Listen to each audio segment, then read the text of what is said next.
Так звучит на языке вайнахов слово «башня».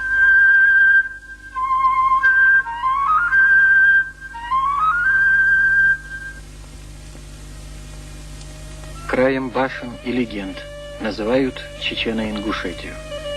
Суровые и молчаливые ущелья и сегодня гордо хранят память о событиях многовековой давности. Много горя, крови и страданий видели они. Яростные штурмы чужеземцев, коварные набеги междоусобиц. Люди уходили в эти труднодоступные ущелья, ограждая себя от врагов цепью башен и крепостей. Они поднимались все выше и выше в горы, к самым неприступным вершинам. Дальше было только небо.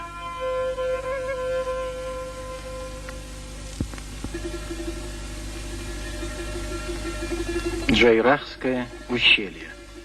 В средние века здесь возник один из самых интересных башенных комплексов – Эрзи, что значит в переводе на русский «орел».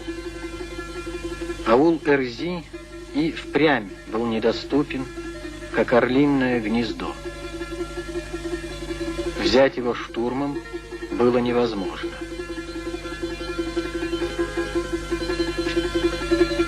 Крепкие стены, лабиринты узких улочек, боевые башни надежно защищали весь аул.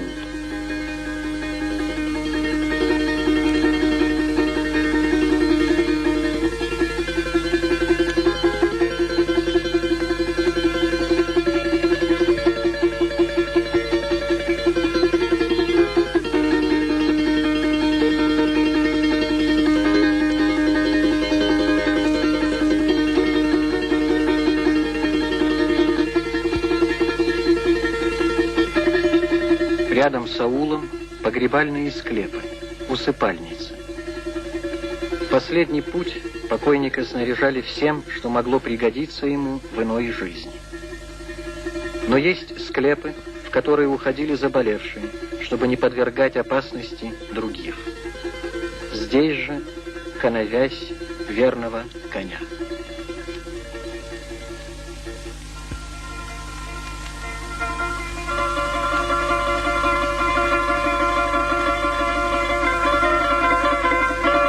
Аул Ний – еще один памятник средневекового зодчества.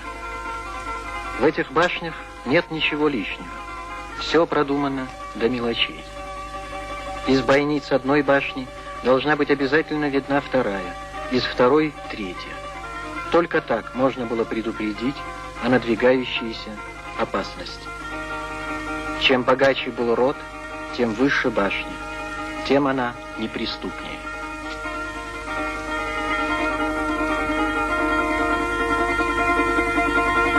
Горцы строили башни искусно и прочно. В глубокой тайне хранились строительные секреты, состав раствора.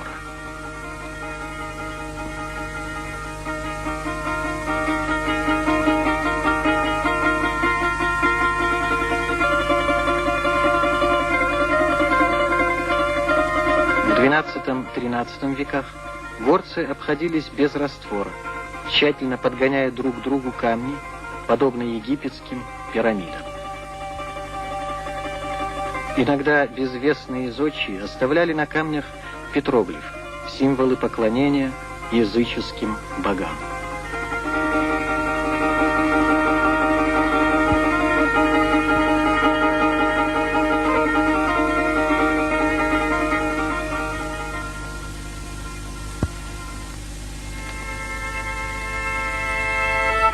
Крупнейший архитектурный ансамбль аул Эгикал. Он находится в самом сердце страны башен. В Средневековье взоры всех горцев были обращены к нему.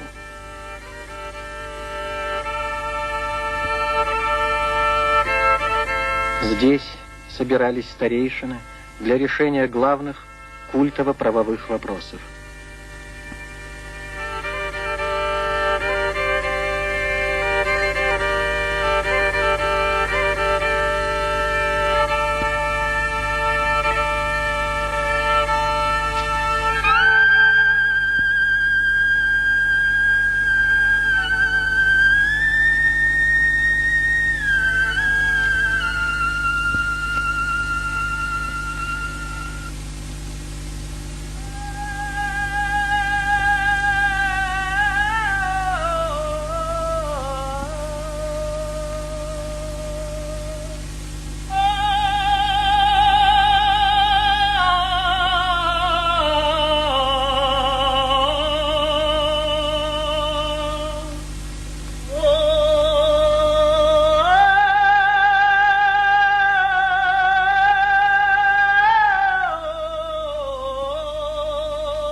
Проходили века.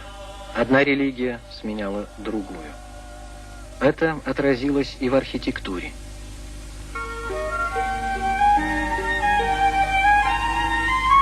Храм Тхаба-Йорды. До сих пор сохранились каменные статуи с изображением святых. Появился новый элемент в оформлении – орнамент на карнизе.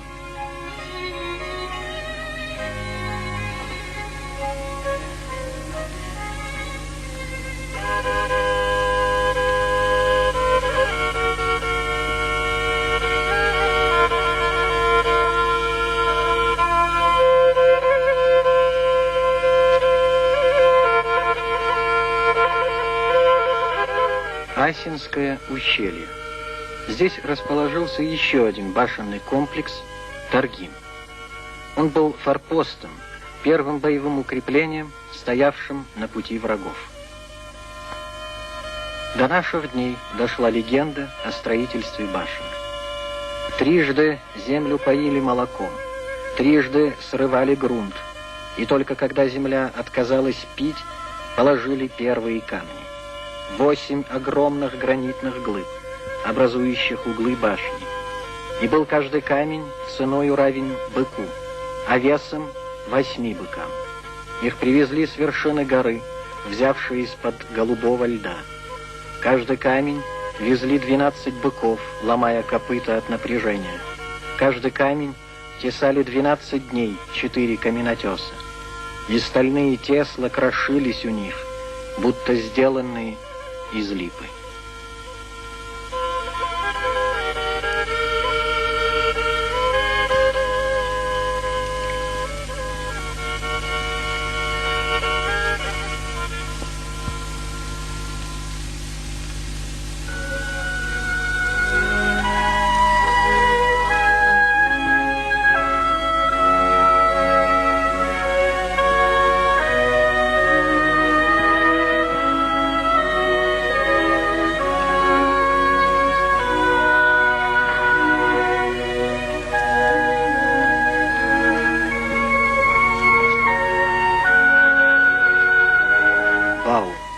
Так звучит на языке вайнахов слово «башня». Сотни башен возвышаются в горах Чечено-Ингушетии, подпирая небо. Они как немые стражи ее истории. Сегодня в них никто не живет, но жизнь вокруг них продолжается.